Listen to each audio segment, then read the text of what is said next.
Welcome to The Fairer Sense. With me, Tanya. And me, Kara. Women, money, and the fight to break even. Because we give a shit, and so should you.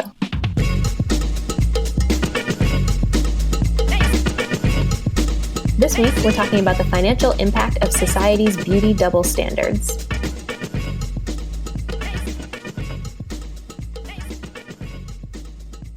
What's up, Kara? Man, it is so hot. That's all I can think about right now. Things are great.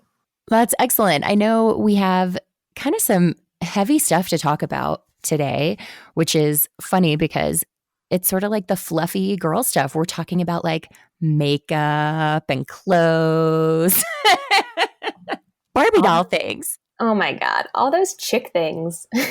Just all those vapid and shallow concerns that only dumb girls have. Yeah, only dumb. Like I'm definitely picturing the start of the movie Clueless, which yes, I can recite every word to, where Cher is seeing her closet scroll by, and that is telegraphing to us that she is shallow and ditzy and an airhead, and her character arc through the movie is to become slightly less shallow. Although there's no indication that she ever cares less about clothes or makeup, but maybe she just realizes those aren't the most important things in the world. Clueless, a classic that I know you love. I also love. But yes, I'm totally picturing some just like thin blonde girl in a mini skirt with really done up nails and really big sunglasses. You know, that's what I think of when I think of like a vapid, shallow person, not even woman.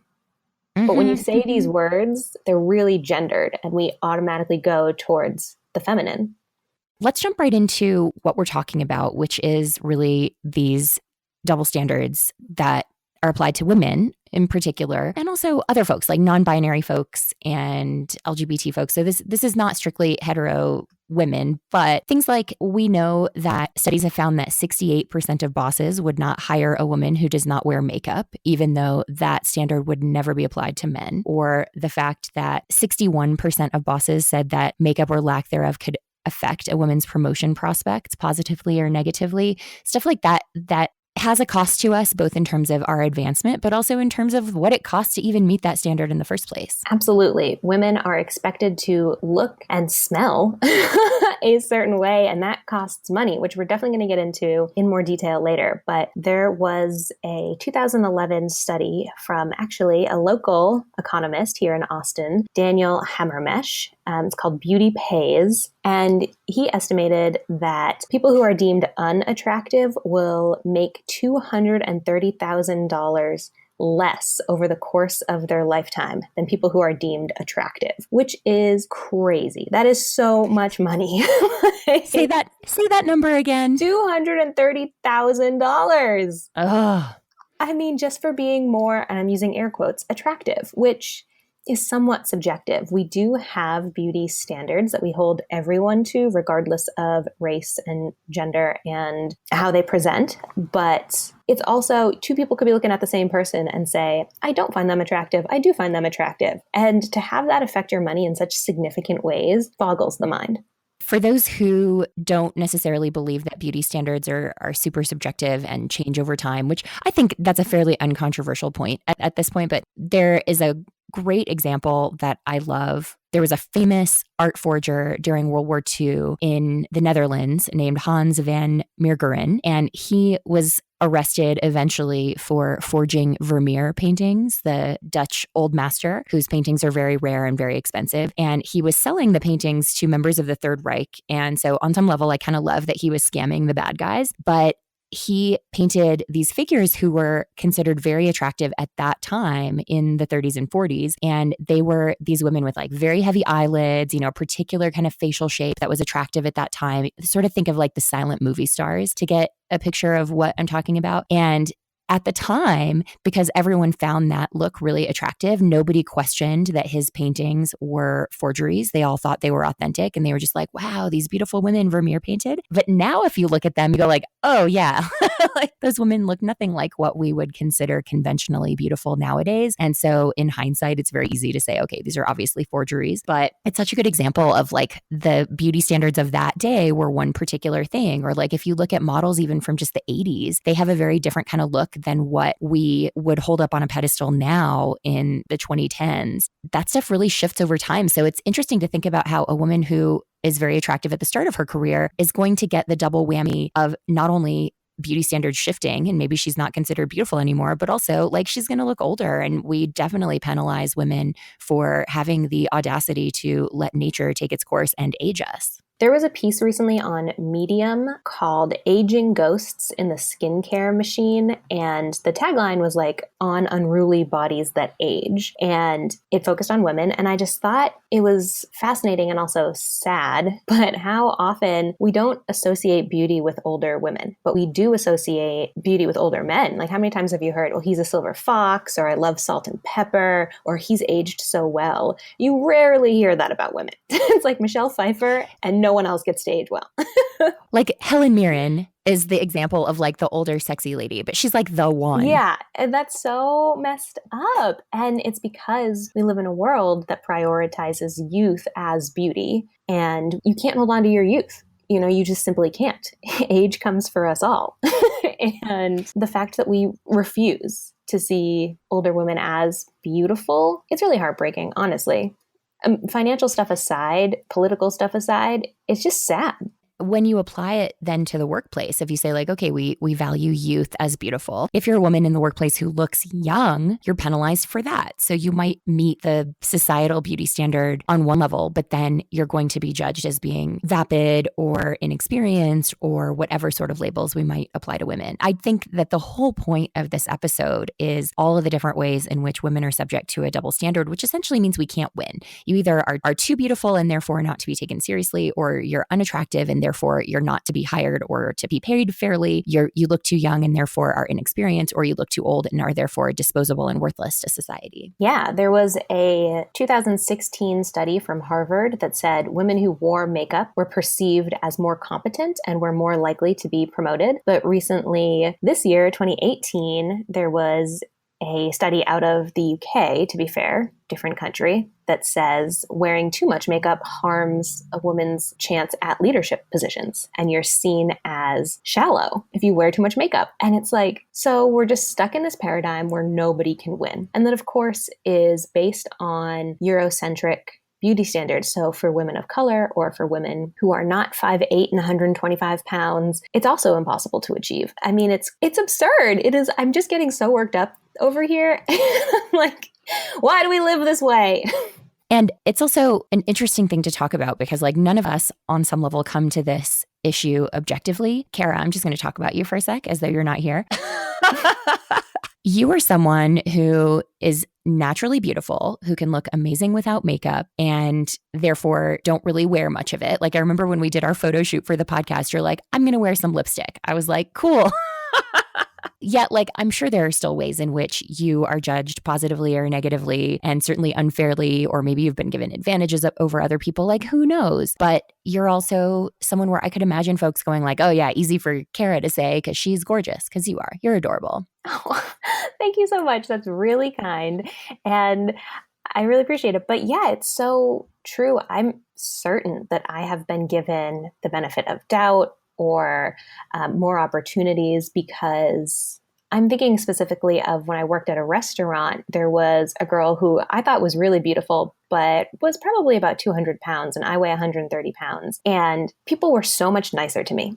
Like the guys in particular, they would say things to me. They were sexually harassing me, but they just wouldn't say them to her because they just didn't view her as having that like sexual capital that they thought I had. And I was just like, this is ridiculous. First of all, stop sexually harassing anyone, but also at least equally sexually harass people. No, I'm just kidding. Oh my God. Don't equally sexually harass. Just don't sexually harass. But yeah, I mean, there have been many instances like that. And I think when you just go higher and higher up the beauty ladder, insane things really do start happening. As we said, you can start earning more money. There's also been studies that show we value height as a beautiful thing, or we trust people who are taller. So if you're a taller woman or a taller man, you're seen as more authoritative. And that is a big thing in politics. A lot of how politicians present themselves comes down to studies that have been done on, okay, well, we trust people who wear X kind of clothes and meet X kind of beauty standards, and that helps them get elected. I mean, this is real.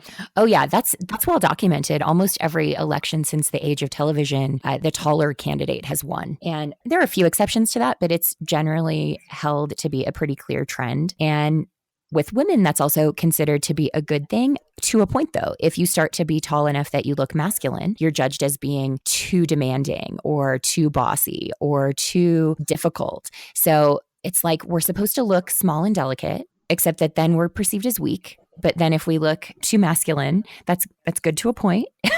I think the bottom line is we can't win. But let's go to some conversations that you and I had with folks about this, because we could certainly rage on and on about this. But I think that there are some others who have some really great insights that I'm excited to share with folks.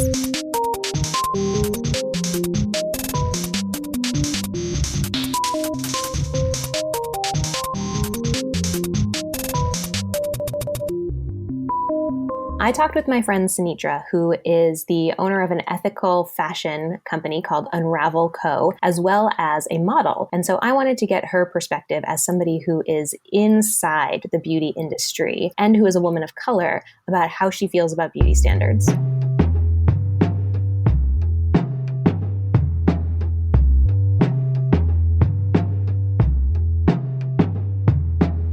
I started modeling when I was really, really young. I was actually in pageants. And so that's something that my mom kind of already did. But once I started college, I got into modeling because I knew it's something that I wanted to do. But one thing that hindered me was the idea of height, which ties into the audition process. I just started going to casting calls and immersing myself into local events, and that helped me to get connected into the industry in Austin. But the audition process is very nerve-wracking because you compare yourself instantly when you're surrounded by other girls that are trying to do the same thing. And most of the time, models, they have this idea that you're, around 6 foot or at least 5'8", which is the shortest height that modeling agencies would take, 5'8", 5'9". And I'm 5'5", so I'm really short for the modeling industry. And to do runway, sometimes they kind of just pass you up just because of your height. And sometimes your look wouldn't matter, and how your walk is. It could be one of the greatest walks, and sometimes that doesn't matter because of the designer's requests on what they would want. But now I can say that the modeling industry is changing just because of the whole movement of loving yourself and accepting who you are. I'm really liking that, this journey. The fact that, people with tattoos now are getting booked. And before, it wasn't like that. If you had tattoos, you wouldn't get booked. And I have 3 of them. So sometimes that will hinder me from getting booked as well. I feel like, just as an observer of the fashion and beauty industry, we're seeing more models of color, and we're seeing women of different body types and different body sizes. So it's very apparent. And so it's cool to hear you say that you're very aware of that in the industry. That's all they talk about, that's the whole focus, is what you look like. So sometimes it's a struggle. It's a mind game too. You have to be very confident and know who you are and love yourself. But there's also a lot of people that are in the industry that get spit out because they can't handle all of the critiquing. And most of the time it's negative. It's telling you what you should look like and what you need to do. And I have friends who are in the modeling agency that would change agencies because of how they would communicate with them. To piggyback off of that, so you're a woman of color. Mm-hmm. Do you feel like there are harsher beauty standards for you or for other women of color than there are white women? Yes, I will say it's easier for a white woman to get booked because it's simple. Like for women of color, we add flavor. Like that's the whole that's the whole idea. And it's been said to me before, and it's really sad that just because of my skin tone and my hair is curly, that oh, that adds flavor, like you're urban, like you add a little taste to the brand or for the client. And I'm just an average person, you know? But that's one thing that shortens the opportunities out there because brands would specifically look for women of color. Yeah. You know, it's not like a consistent thing all the time. They would want a woman of color. But now there's more opportunities that are coming up to where it is a normal thing, but it's as if, oh, it's for a season. Like, okay, we need a woman of color. Mm-hmm. And it's not something that's consistent. To understand that is part of our population, that not a lot of people can relate to a white woman if her face is on everything. Yeah, I totally understand. Like in our world, white is the default. You know, you see this in Hollywood all the time. White actors and actresses can play any role, and actors of color can only play certain characters. And it feels the same in the beauty industry. It's like, well, if we're trying to appeal to a certain population, we'll use someone from that population. But if we're just trying to have like someone with beautiful skin, that's obviously going to be a white person. And it's like, well, no. I know. It's like, that's not the only race in the world for people to understand what beauty is. Or I'm curious to get your thoughts on the general beauty standards, because we know, especially in the industry, you know, they want people to be thin. They want people to be at like a certain height if you're modeling, or look a certain way. And I guess that actually kind of is a broad statement, but like I've heard things, models of color, particularly Black women, being like, I've been told my lips are too big, or Latin women being like, you know, my curls can actually only go a certain way.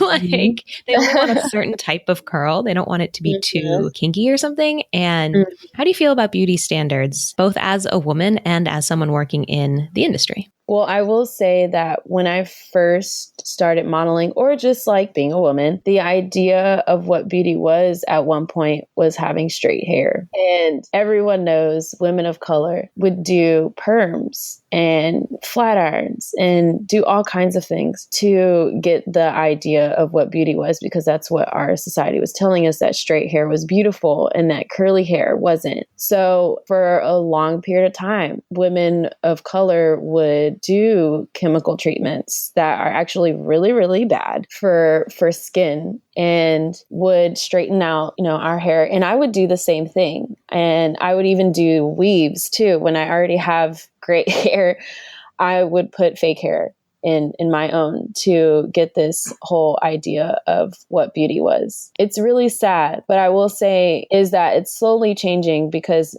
now natural beauty, natural curls is accepted. And I love that so much, because number one, I save money. Also, my health, it's not impacted by trying to make myself look a certain way, because our society is saying that straight hair is beautiful. And also it helps for confidence of loving ourselves, of who we are. And also just like comparing yourself to other women, of like, oh, my lips aren't that big. Because mine, I mean, I'm mixed. I'm mixed with Mexican and Black. So I'm not the average, you know, just African-American woman, where they actually have more obstacles because of, you know, their skin complexion, and their curls are much tighter. Like how you said, sometimes the hair would be kinkier, and brands wouldn't go for that, which is really, really sad, because it's too far from the default of beauty, which is a white woman. I love that you mentioned that the treatments for your hair were expensive. How much money do you think you've spent? Okay, this is going to be a little personal, but like I remember in high school, like I started shaving my legs in 8th grade. And in high school, it was so important to me to never, ever, ever have like a single stray hair be seen on my body ever. And now I'm like, haven't shaved in a month. It's fine. Right? Yeah. No, seriously.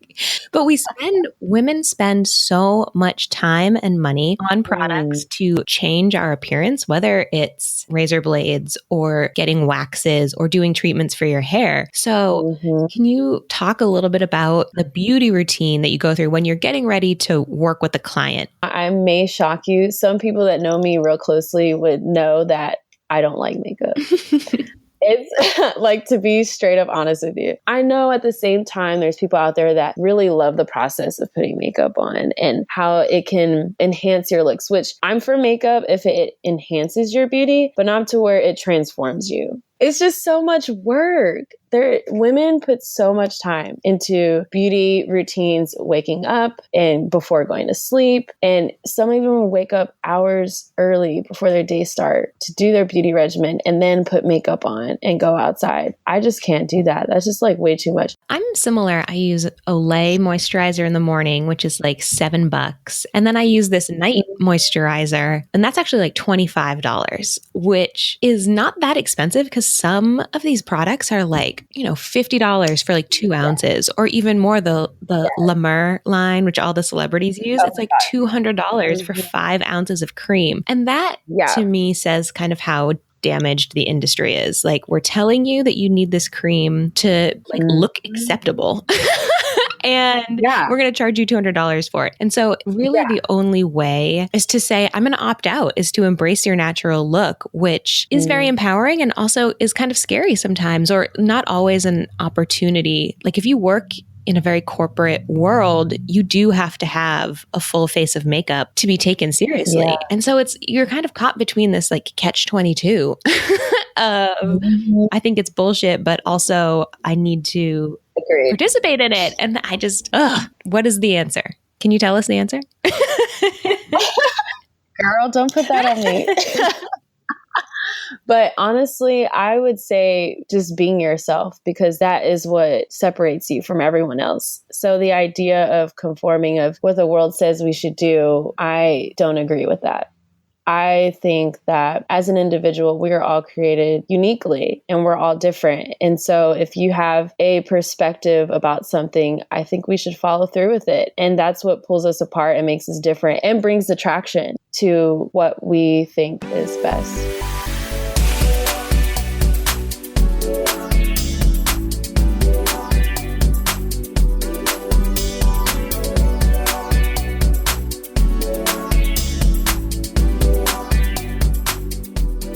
I talked to Amanda Holden, who writes the Dumpster Dog blog, and she's a former investment industry person who now works for herself and runs a really wonderful kind of blogging empire for women. It's hilarious. She does a lot of stuff to call out things like the double standards around beauty and is just a great person to talk to. And she and I talked about some of the stats behind how women are penalized and judged differently, and just some of the ways that we end up paying so much more simply for being women.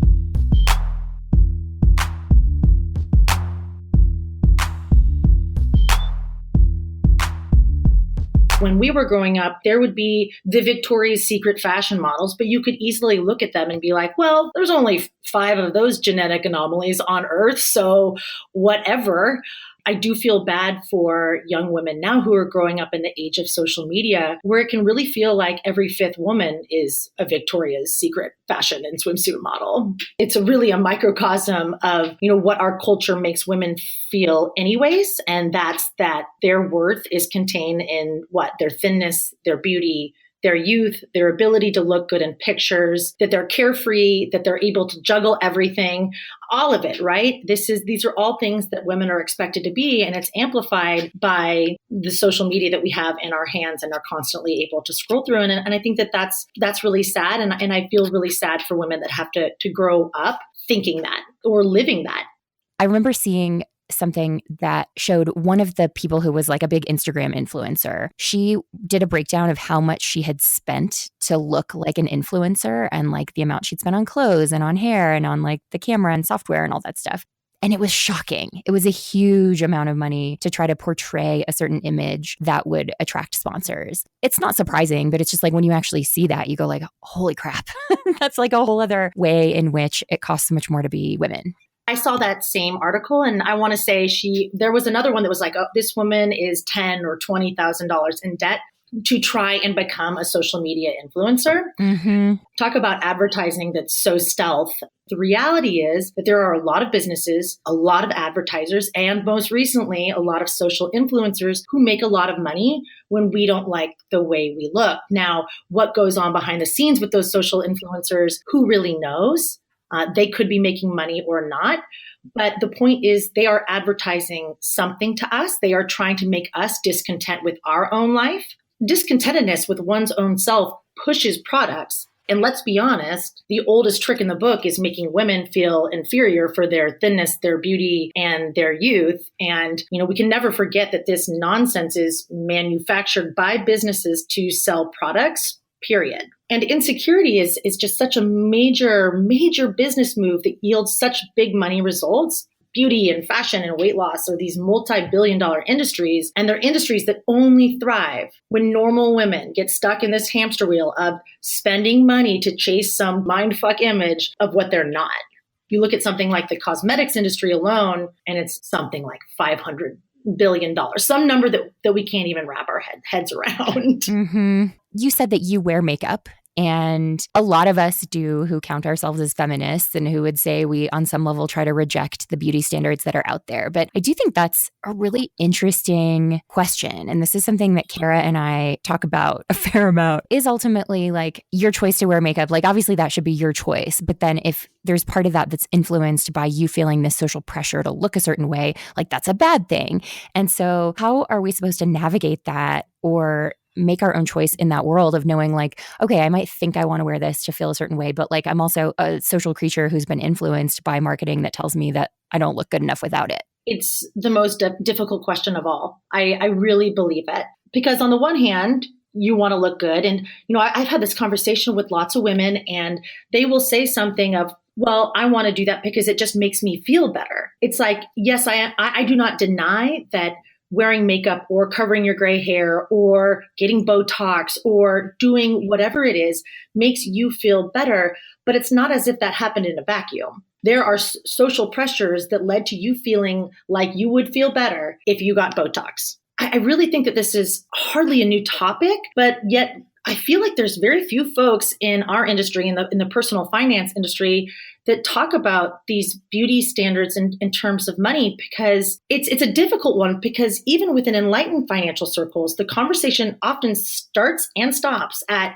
you should spend money only on what truly makes you happy. And while I agree with this in theory, this advice also assumes a pretty Pollyanna view of decision-making in our complicated world. There's so many influences that are affecting us to spend the way that we spend. I scoff at economists that say that, well, everybody's making independent and autonomous decisions. It's like, no, we are being influenced to make decisions about how we spend. And I think that concluding that decision-making is straightforward or is easy just does such a disservice to the unique pressures that some of us women feel to spend money. And that's a very long setup to say that I don't necessarily have the answer to that. My best answer is to make sure that I am taking care of myself, my naturally aging self. And that means taking care of my financial life and making as much room for that as possible. And if I feel like I want to also buy makeup or buy a new clothing item or whatever it is, I'm going to allow myself to do that because I'm certainly not impervious to those pressures. And so I think it's just a matter of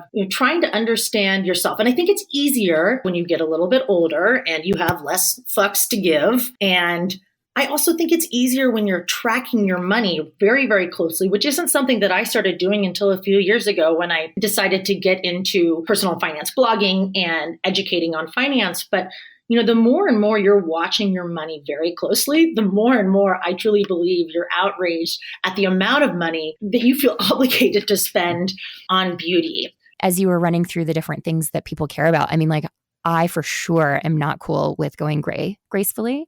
Once I get like legit wrinkles, we will see how I feel about that. Like I definitely have trouble with the stuff that's aging related, even if I can't imagine wearing the level of makeup that would make me look contoured or, whatever like the young women are doing these days. That's just like never been part of my consciousness. And yeah, like it's interesting to think about like, has that actually limited my career options because I wasn't willing to play that game? I think it's also interesting to think about how wearing makeup at work, the pay statistics there, right? The pay statistics are so frustrating with beauty and money.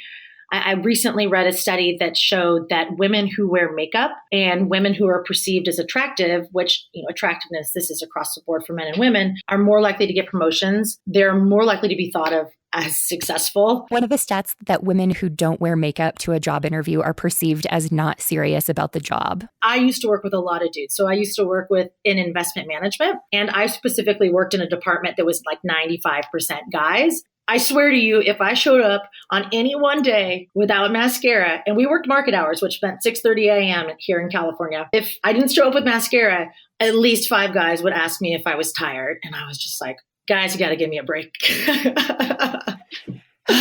Yeah, those kinds of things, just like the double standard of it all makes me so frustrated. It's not just about like, did you take the time to put on mascara? It's also like, you had to buy that mascara, and that's not cheap. And that's an expense that they don't have to incur. And that's not even getting into like the pink tax. It's so infuriating. It's so maddening. And hopefully now that the pink tax has been called out, that will be changing, but it's still very much present. Go to a drugstore and check it out, and you'll see that the women's items pay more. Also, women have to pay a luxury tax on tampons, which is just absolutely absurd. And that, you're right, is in addition to the makeup tax, the hair removal tax, the nail tax, the hair color tax, the skincare tax. Let's say you got waxes once a month. Let's say you kept a makeup supply. Let's say you did your nails once a month professionally, your hair, your skincare, and so on. Let's say you went and got tans. I calculated that if you were to do that once a month over the course of 30 or 40 years, you're at minimum looking at $150,000 over a lifetime. Holy crap. Right. And that's the minimum boundary. On the other side, the boundary is limitless, right? You could spend significantly more than that, because what I'm not including in that calculation, for instance, is the fact that women feel the need to wear a new dress to each of the 7 weddings that they go to each year, or have every new style of jean or sweater that comes out each year.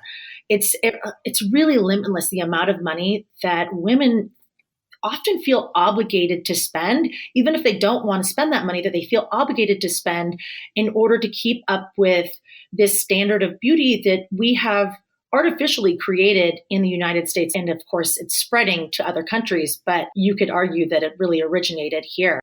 And to go back to the statistics on women at work and statistics on women that wear makeup at work and how they're perceived, even worse than the makeup statistics are the ones about systemic discrimination in the workplace based on beauty and appearance. One of the studies that I read, this was probably 5 years ago, maybe even longer, that really traumatized me was first learning about all of the blatant mistreatment of heavier women, fat women in the workplace. I believe that the study showed that heavier women earn between, I want to say, $10,000 and $20,000 less per year than thin women.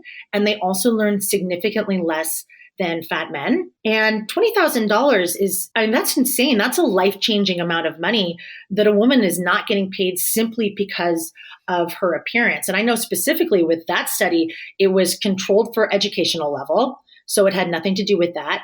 And the hypothesis was that it was because companies, both externally and internally, don't want overweight women in invisible roles. And that to me is what's just so sad when I think about these unrealistic beauty standards and what they may be costing women a chance at a secure future or retirement. And that's really the sinister part, is how this stuff all adds up, and it's hitting us from every angle, whether it's the pink tax or the amount that we're making at work, or how we feel obligated to spend money in order to adhere to this really unfair standard of beauty that is expected of women. This applies to all women, but especially women of color, old women, trans, fat, disabled women, and really any woman that doesn't have a Eurocentric, heteronormative, or cisnormative appearance. And it really makes my core temperature rise to think about how much women who are already at a societal disadvantage also feel as though they have to spend money to fix the way that they look. And we have to fight the notion that looking a certain way holds more value than looking another way. Because ultimately, these hegemonic beauty standards are holding down and will continue to hold down our most vulnerable women. So, as you know, we have monetized this podcast, and we strive to work with sponsors that have the same values that we do. We're not taking money from people who punch puppies and fire women for getting pregnant. One such cool company is AutoSlash. Raise your hand if you've ever rented a car and hated the experience. Oh my God, I have so many times. But AutoSlash makes it better. They figure out the best coupons and discount codes to get you the lowest rate possible, and then track prices on your rental right up until the day you pick up the car. If they find a lower rate, they email you so you can lock in the savings. And it's the #1 site for cheap car rentals, so it's perfect for anyone trying to save money. And AutoSlash works with all the major rental companies like Hertz, Avis, and Thrifty. Plus, super awesome bonus, renters save an average of 30% or more when they use AutoSlash. Since they track coupons before you book and compare rates after you book, AutoSlash ensures you get the best deal. Save yourself the time and the money by letting them do the heavy lifting. Head to autoslash.com to check out some of their deals today.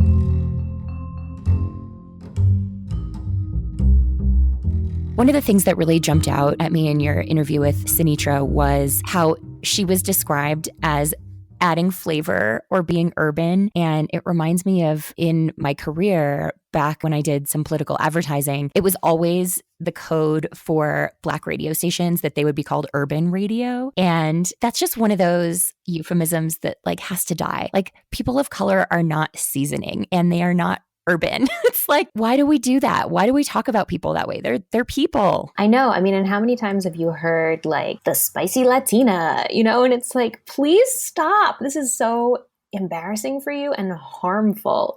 And to her point, she was saying if they want someone to model a product that does not have a specific target audience or a specific tone, they just go with white because white is the default. And there's absolutely no reason people of color can't be the default. Like people of color are out here living their lives every day.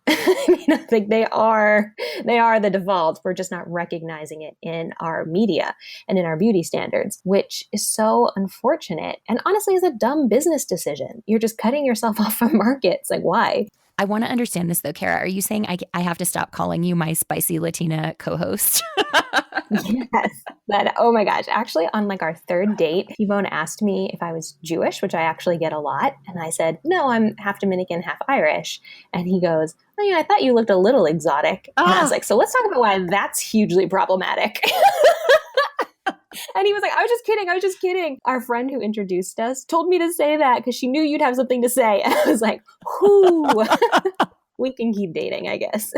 Wow, that is amazing. Oh, yeah, it was wild. On the diversity stuff and just like people of color, white as the default, I think one of the things that probably got people so riled up a few months ago when the show Brooklyn Nine-Nine was canceled by Fox and then within a day, it was renewed by NBC. Thank goodness. I was not ready to live in a world without Captain Raymond Holt in it. But one of the things that I think people love so much about that show is that it's super diverse, but not in a way that is like a thing.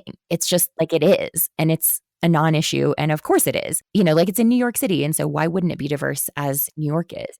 And that's like the world that we need to be living in and applying beauty standards from. It's like, yeah, like you don't have to look extra light-skinned to be a beautiful Black woman or, to have like naturally straight blown out hair to be beautiful of any race. And we totally judge that stuff. Women of color are up against sexist standards and racist standards. And so when Sanetra was saying, when they're looking for the white default person, that affects her chances to earn money as a model. If you're just going to be overlooking a chunk of the population, you're affecting their income. And people often forget about that. When we think about the wage gap, it's often we're thinking like, oh, well, you're employed and still not making as much as a white man. But actually, there are barriers to getting employed where you then earn less. And so that's what we really need to be talking about. We need to be talking about the whole picture when we're talking about these discrepancies in income. Yeah. And I think, maybe that's part of perpetuating the wage gap is we have people who already feel embarrassed about how they look or they feel like they don't fit in. And so, of course, they're not going to advocate as strongly for themselves or they're going to feel like they're not in a strong enough position to do so. Whereas like those of us with white privilege can go in and go like, yeah, I'm worth more money. And maybe we don't always get it, but we at least feel a little more solid kind of asking for it. So I think all this stuff ties together. It's not just about like, oh, it sucks that makeup's expensive and that we have to wear it. It's like, no, this actually has very real effects on people's identity and sense of self-worth and therefore what they're able to earn in their whole career. It's so interesting. So I have curly hair, but my curl pattern has really changed in the last decade of my life. They've gotten much looser and it's still very curly. But when I was younger, my curls were really, really tight and it was really hard to deal with. And I got my hair chemically straightened several times because I felt embarrassed by my hair. It was so curly. It was so frizzy. I didn't know how to deal with it. If you look at all my pictures from middle school and high school, my hair is like slicked back in a bun. And I used to go to the bathroom in the few minutes that you have between classes to get to the next one and like slick it down with more water so that there would be no strays and so much hairspray. I was so embarrassed by that. And that's as a white passing person. But it was about $100 to get it chemically straightened at a salon. And then you tipped on top of that. And I would save up my like babysitting money or my whatever job I was doing. I had a couple different jobs in high school so that I could get it straightened. And I look back now and my hair has been a journey. I love my hair now and I know how to deal with it a little bit better now. It was a huge source of insecurity for me. I was really, really self-conscious about it for a very long time. And I spent a ton of money trying to tame it, which is just crazy. I don't even want to use the word tame. I spent a ton of money trying to change it, which I feel sad for myself now. Looking back, I'm like, 14, 15, 16-year-old Kara, this is not something you should have to be worried about. This is so inconsequential, but it mattered so much to me. And I think that that's actually super normal. I think whether you're a woman of color or a white woman or white passing, like I do think that curls are judged differently than straight hair. And straight hair is sort of the default. And I'm also a person who doesn't have straight hair. My hair's never been like really curly, but it's naturally wavy. And I would say it's not a cute wavy. It's like a messy, yucky wavy. So like I generally blow dry it and I'm lucky that my hair is pretty easy to straighten. So it doesn't take hours of work to do that. But I do think like there's something about curly hair that does tend to look like a little messy. You know, some of the curls might frizz a little bit and it just in our kind of standard looks unpolished. And so we've decided that that is not okay. Like if you're a woman and you go to work with your hair curly like that, unless it's like straightened first and then recurled, so it doesn't look a little bit messy and a little bit frizzy, which that is just a huge amount of work, then you aren't taking your appearance seriously and therefore you must not be serious about your work. And like, I'm sorry, but that's freaking bullshit. Like all guys have to do to look professional at the workplace is occasionally get a haircut, shave, and take a shower. And no one judges anybody for that. Can I just throw T-Bone under the bus for a hot second here? Always. It was like a year into our relationship. We were brushing our teeth to go to bed and I asked, hey, do you wash your face at night? And he said, no. And I was like, first of all, gross. Second of all, his beauty standards were so low, he didn't even wash his face at night.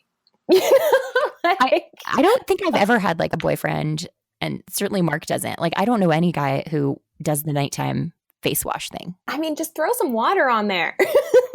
I will confess. You've been out and about all day. No, totally. I will confess though, I actually don't do that either unless I've been like out getting exercise or mostly like if I had sunscreen on is like the only reason I would do that. I'll totally fess up to that. But I will say for anyone who's like, oh, you suck. Like I did 3 courses of Accutane in my life and like burned my face off and like permanently destroyed my liver and did all the stuff. So like the fact that my skin looks decent now is totally a result of 3 courses of really expensive, really harsh drugs. And also probably from being gluten-free, which is out of medical necessity, not trendiness. And that actually has improved my skin a lot. Wait, I did Accutane. I didn't know that about you. Oh yeah, 3 times. 3 times. Yeah, it's a scary drug. I mean, I just want to take a second here and say Accutane is so serious. It has a really high rate of very severe birth defects. So if you get pregnant while you're on it, it's a big no-no. You have to be on 2 types of birth control if you're sexually active as a woman to go on Accutane. And it really impacts your liver. It's really bad for your liver. So you can't drink while you're on it. And it's like a 6-month program. And and it completely like burns all your skin off. Your whole body becomes super dry. Mm-hmm. It's really terrible. Like my liver, like I could feel my liver during it. Like it physically hurt. Oh my God. And I still did it. Yeah. I mean, anything in pursuit of that skin. I had really bad skin in high school, really bad skin. And it got slightly better in college, but I always was broken out. There was always some sort of zit. And sometimes I would get those, what are they called? Those really, really big people. The cystic ones? Yeah. Very occasionally I would get those, but I always had something, usually around the jawline, which is embarrassing. I felt embarrassed. And so I graduated college and my first year out of college was my like year of self-improvement. I signed up for Rosetta Stone because I was like, I'm learning Spanish, which still not completely fluent. But I did Accutane, and the dryness was really intense. I had to buy all new moisturizers because my old stuff just wasn't enough. Your skin like soaks up the moisture because there's just nothing there. And it was all in pursuit of just getting rid of this acne, which I don't know. I don't regret. I love my skin now. I hated my skin before. But again, why do we even make appearances such a huge thing? I don't know. Yeah, and acne in particular is one of those things where I really do think people are super judged for it. And it's not just the sort of like, oh, that's yucky to look at. I think that we make assumptions about people. If you have a lot of acne, like I'm not talking about the occasional zit that everybody gets, but if you have like real acne, I think people assume, one, you don't take care of yourself. Two, that must mean you're like lazy or aren't going to work hard. And I think there's a classist association with it too, that, well, if you were well-to-do, you wouldn't have this or you'd be able to take care of it. So you must be poor or like lower class in some way. Absolutely. I think the personal assumptions are really harsh. You're lazy. If you can't be bothered to take care of your own skin, how can you be bothered to take care of anything else? And definitely it's a signifier. I think you were just caught in this trap that you cannot win.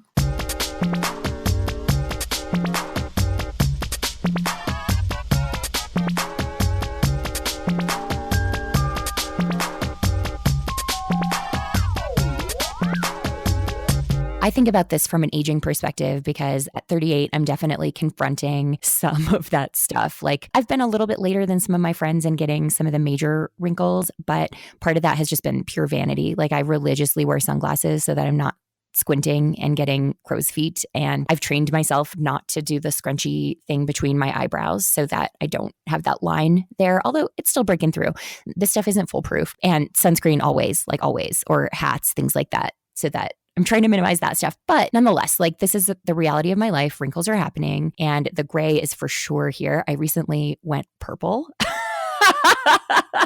For the first time, because now that I don't have a job, I don't like really give a shit what any employer thinks. So I can have purple hair if I feel like it. And it came from this happy accident of like using some drugstore hair color and it went wrong. And I went to my stylist and was like, help fix it. She's like, sorry, we have to bleach it. And I was like, okay, if we're bleaching, then I'm not going to like dye it brown. I'm going to dye it purple. So here we are. But nonetheless, hair dye is definitely something that I am embracing in a big way because I have no intention of going gray. And part of that is just my own internal bias against gray hair and what it means and not wanting to be an older person with gray hair.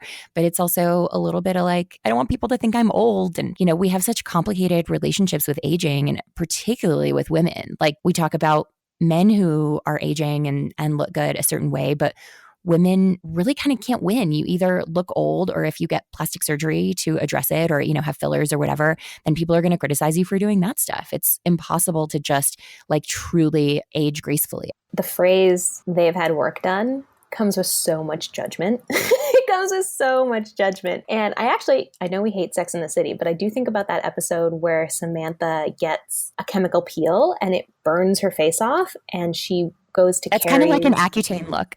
It is kind of like an Accutane look, for real. She goes to Carrie's book launch party and is wearing a veil over her face. And Carrie insists she lifts it up and then is horrified to see how red her face is and is like, put it down, you're scaring people. But Samantha actually does a little mini rant where she's like, we live in a society that essentially demands that I get treatments like this done and then judges me after I do that. And then she like proudly walks around with her red face. And, Sex in the City is a problematic show for many reasons, but that point stands. The expectation is that women will adhere to these beauty standards, but also we will never reach them in the perfect way.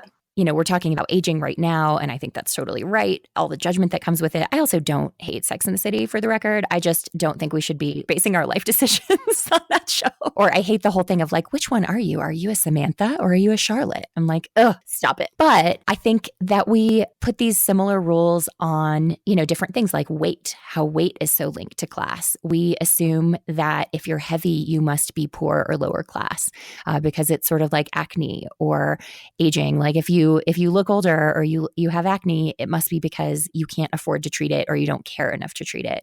And I forget which novel it's in. I want to say it was in Gone Girl by Gillian Flynn, but it might have been a different Gillian Flynn novel. But she describes someone as skinny, rich girl skinny. And it's It's so interesting because like I studied Shakespeare and Renaissance literature in college, and heavy people there are always the rich ones. And if you're skinny, it must be because you're poor and you can't afford food. And it's crazy how we've completely flipped that now in a society that's richer than ever. Although, of course, that's an inequitable distribution of that wealth. But we now assume if you're fat, you're poor. And if you're skinny, you are rich, or at least like capable of becoming rich.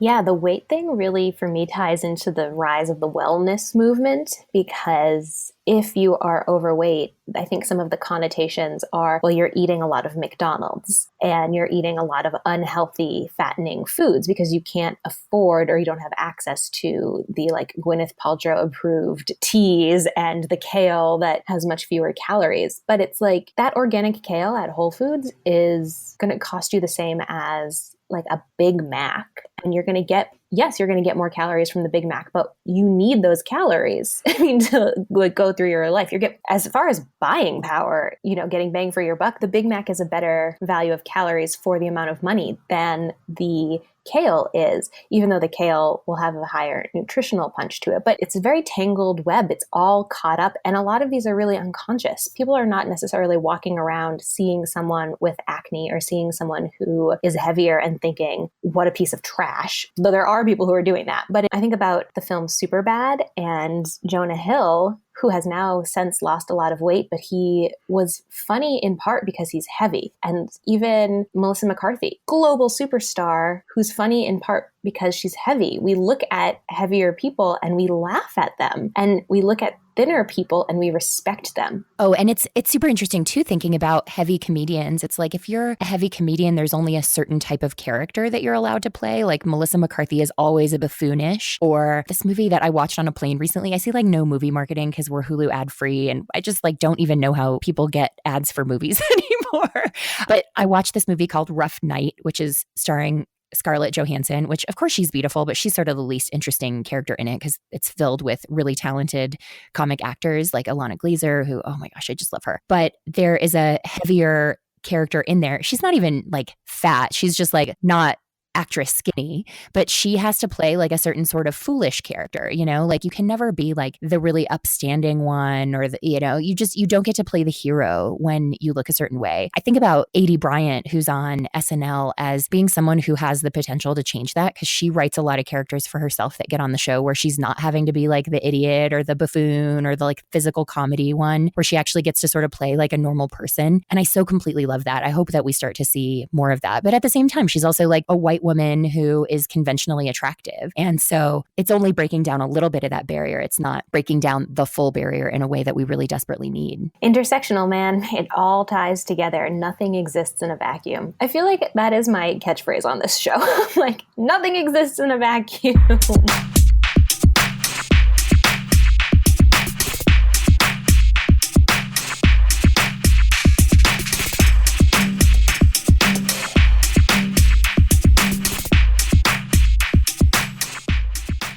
Speaking of Adie, she's in that movie with Amy Schumer, I Feel Pretty. That movie to me is really problematic. Like, I admittedly have not seen it. I'm sure I will watch it at some point when it's like on Netflix for free. But the idea is that Amy looks like she looks, which is like medium weight, not even fat, conventionally pretty and blonde, but has to pretend like she's some like ugly ogre. But then she falls off her bike in spin class and is fooled into thinking that she's conventionally super hot. And there's something about that movie that is sort of like, okay, really what's attractive is confidence, blah, blah, blah, like whatever, all the shit we've been hearing forever. But it's also like, she's still like conventionally pretty in so many ways and isn't particularly fat. And so to act like she is like this ogre who is only attractive once she grows a big sense of confidence is on some level also deeply offensive, and still something that we really have to like work to improve. I get by Hollywood standards, she's heavy, but come on. I mean, like, can we please live in the real world? I mean, Hollywood standards are total crap for everything. If you're living your life by Hollywood standards, that's a tough life to live. That's just they are so limiting. They are so narrow, and they are trash, in my opinion. And not that, like, I feel like I sounded really judgmental when I'm like, if you're living your life by Hollywood standards, we all to an extent are, because we're all consuming this media that says Angelina Jolie is the epitome of beauty and everyone else is just trying to keep up. No shade to Angelina. She's great and she is beautiful. But yeah, it's again, I actually don't even think Angelina is considered to be beautiful because she usually plays villains. I think she's considered to be like exotic and, with her angular face and her sort of different shaped eyes and dark hair, like she always ends up playing like Maleficent or,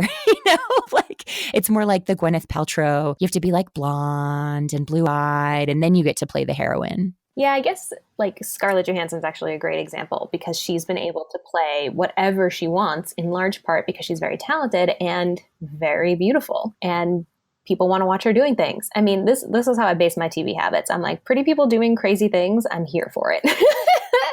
I am just as susceptible as the next person, but it doesn't mean that it's not a problematic system. Yeah, totally. I mean, I do think like she's someone who seems to be trying to use some of her beauty privilege in a positive way. We definitely need more of that. It's still not quite up to the level of Jessica Chastain, like tying her pay to Octavia Spencer and saying, I'm not going to let my Black woman co-star get paid less than me. Things like that, where we do need people really pushing on the money side also. But I think we have to break down those barriers all kinds of different ways. And so every little bit helps. Let's all keep chipping away at that big dam.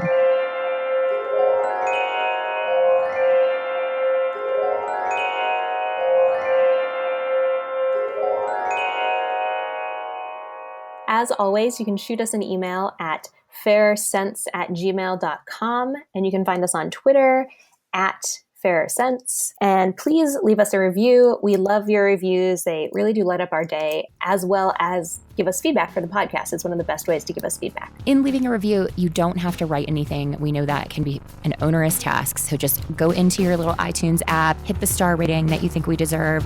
We always love 5-star reviews, but hey, be honest, we appreciate all of it. And you can always visit us online at thefairersense.com, where you can leave comments.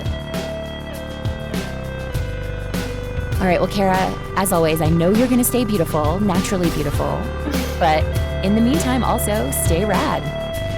I mean, right back at you. Stay rad, stay beautiful, stay angry at the patriarchy.